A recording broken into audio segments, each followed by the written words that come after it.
I bet you don't know who I am. You don't know where I've been. But I bet that most people listening to this also don't really know who they are. Society has told us a story. They've convinced us through media, through your education, what your family has taught you, what society has taught them. We've been programmed. And this programming has created your sense of self, your identity. And this identity you compare with everyone else's identity. We play identity politics. And you can see this from the smallest example of just yourself compared to another person, and through identity of culture compared to another culture, country to country.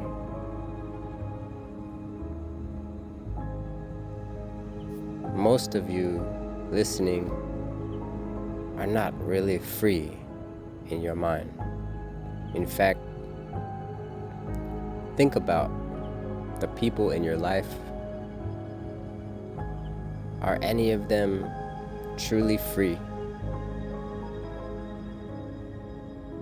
Just think about it for yourself. You don't have to tell anyone. Or the people in your life, how many of them can you honestly say are happy? And I don't mean happy like they've shown signs of joy and happiness in the programming sense, but truly content with who they are.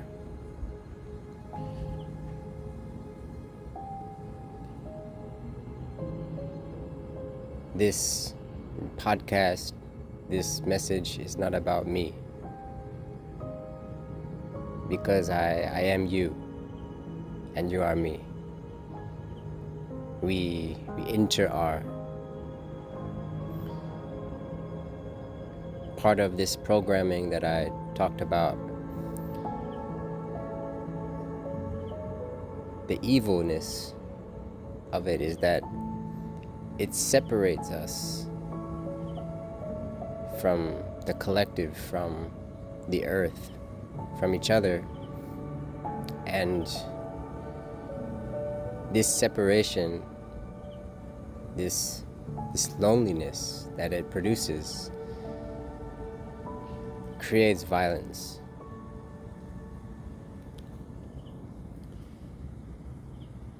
When people feel desperate, alone, truly alone, they act out of violence, sometimes for attention.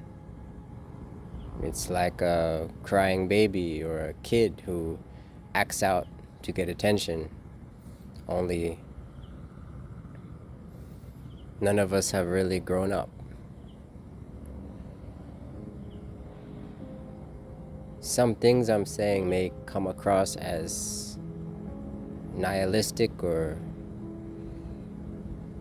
negative, but in fact the trick, the game that is played through this programming is that we only try to focus on like stimulation,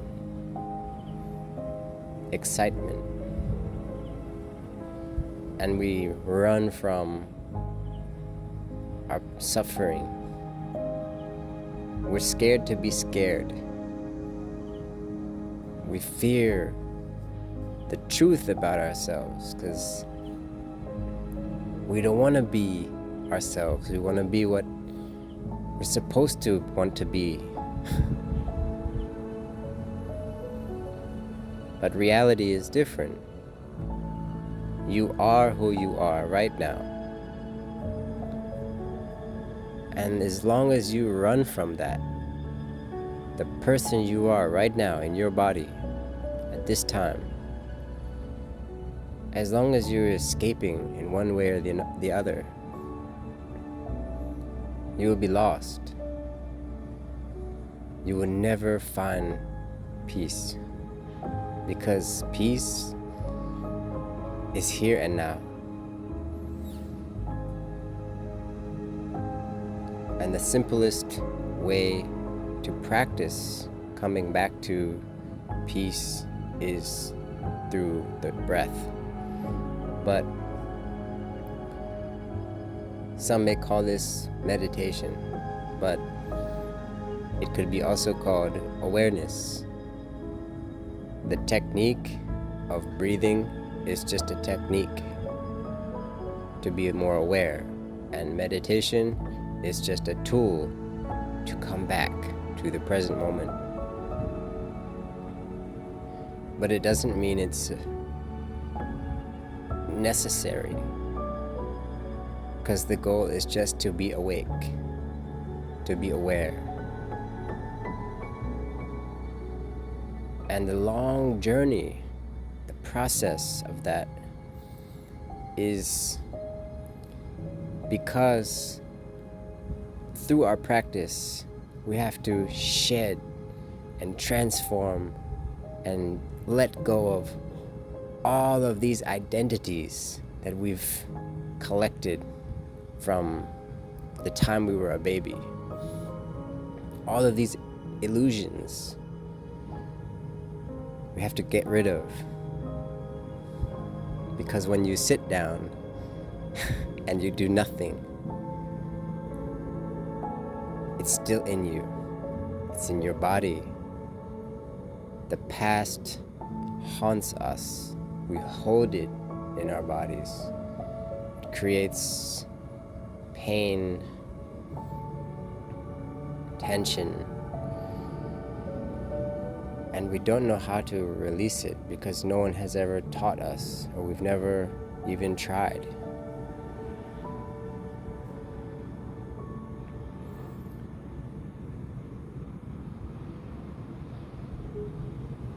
So the process of awakening is so simple. It's just awareness. But for lack of a better word, we are all so fucked up that it can take a long time to transform, to heal. And what I see in the world now is a world full of a lot of suffering, a lot of fear, a lot of anger. We're in a world where we've all been given a product, a phone, a screen, an internet connection, and we've all just become addicted to it.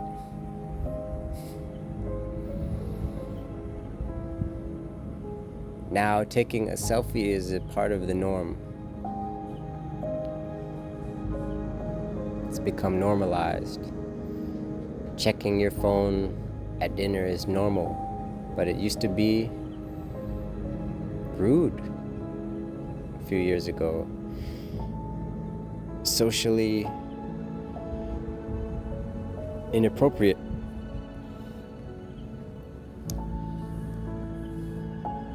And these applications, the social media, it's making us feel less and less connected.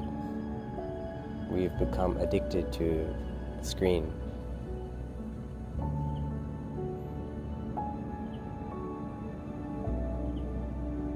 There's some change happening. Everyone can feel it. with technology, New World Order,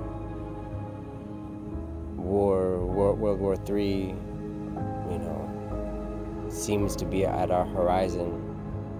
The fear of nuclear fallout, a lot of things happening, but hasn't this always been the case in human history? The difference now is that we can't just take a break from worrying. The world was almost at a nuclear fallout before, but we just didn't hear about it all the time. We could just cut off the constant flow of information and look at the sky and be with our family. But it seems like so many of us have we've signed into this collective hysteria, and I don't hear a lot of people, a lot of voices, a lot of leaders who really know what they're talking about when it comes to peace advocacy or leading people to change. This recording is recorded not so I can make money, not so you pay attention to me, but so it can hopefully reach you and influence you, remind you that peace is possible. And it doesn't matter who you are, where you are, how old you are, how you identify, what color you are. None of that matters. If you are listening to this, you are a human being. That's all that matters to me. And if you are a human being, you have a memory. Right now, you can remember. I want you to remember your happiest memory as a child. Wherever that takes you, wherever your mind takes you, the sweetest, can you visualize the sweetest, warmest time in your mind from childhood? Could be a moment with your family, or if you don't have a family or never had a family, it could be a time when someone was loving you, a day in the park. Whatever that is to you, I want you to picture it.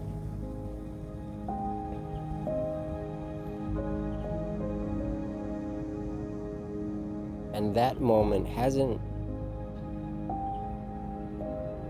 that was just a moment in time. And all of us struggle with this idea that our best days were behind us, even as kids, when we grow up, when we go to 6th grade, middle school, high school, we sort of look back at our previous years and miss them. Oh, the freedom, oh, the ease, nostalgia. So we have this ambivalence towards the future and this connection to the past while sacrificing the present. But that beautiful moment that you had, that you remember, part of it was because you were totally present. The reality of life is we don't know. Those who say they know never know. If you're so sure, you're not sure. The reality is We cannot predict the future. We can only live to the fullest now. Now, what that means to you, I cannot say. Everyone has different aspirations, goals, ideas about life and how it should be lived. But we can all accept basic facts about reality, about the human condition.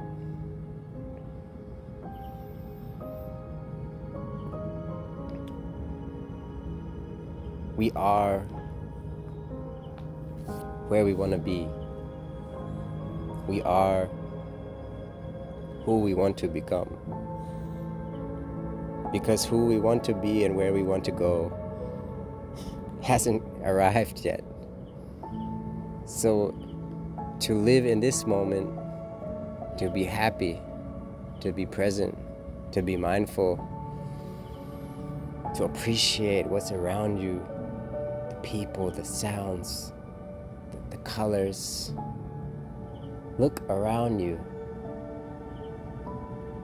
Forget what city, what country. We are on Earth. We are in Earth. What are the odds? As human beings, we found ourselves on this planet at this time. That is a miracle. That is beautiful. And as long as we have that, as long as we're alive, you should never lose sight of that. Every time you get mad or you take things so serious, your job, your relationship, family problems, if you compare that to just being with yourself, alone, sitting, walking, laying perhaps, but just you, somewhere peaceful, just existing in your body at this time, none of those problems will seem that serious. Because all of man's problems, all of human problems, are because we cannot just sit with ourselves. Humans are not peaceful by nature. That is why a great man, a great woman has found peace. Because we can use our mind to overcome basic instincts, animalistic instincts for power and domination and violence and sexual domination,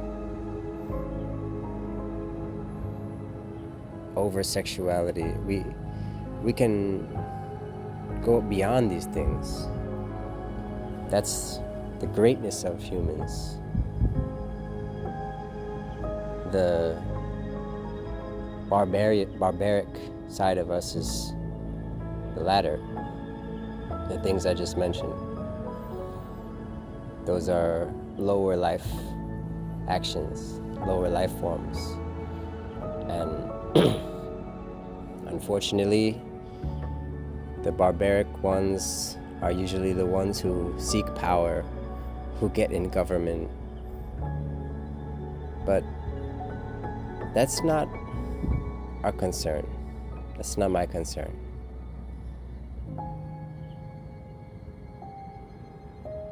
Because again, come back to yourself. That is all. You are all you can control. That's why the practice comes just as simple as that. You sitting, walking, lying. Whatever you're doing it in awareness, using the breath as a stabilizer or a reminder, but not as a necessity. You don't need to sit in meditation for hours on end and be a robot and cut off from your feelings. You have to jump into your feelings fearlessly. You don't need to run away from the world and live in the mountains of the Himalayas to find peace.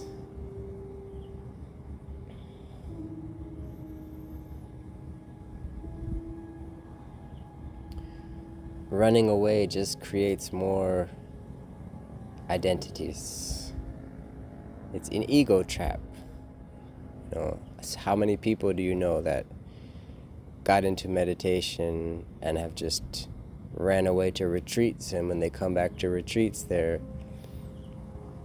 an effort that they make to be a peaceful person, but it's an effort, it's an act. Their effort is in the right place, but it's not natural.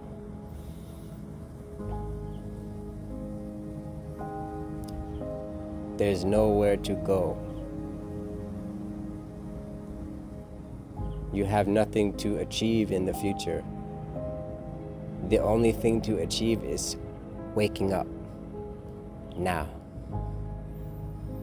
It's so simple, but no one can understand it, because it's like trying to explain what a mango tastes like to those who have never eaten a mango. You have to experience it for yourself. And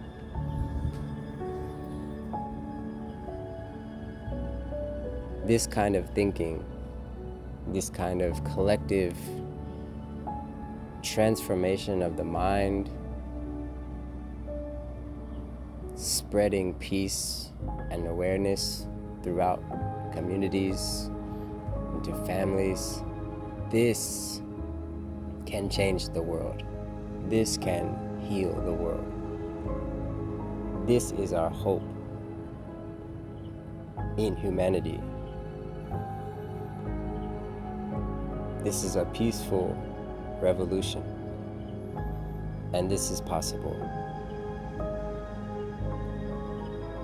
Forget all these other things and ideas. It has to be as simple as just finding yourself, your true self, using simple methods, as I've said.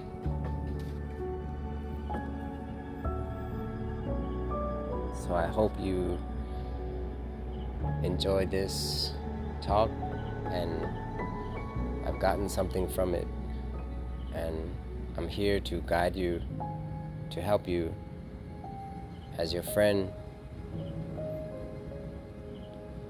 and I'll see you in the next episode.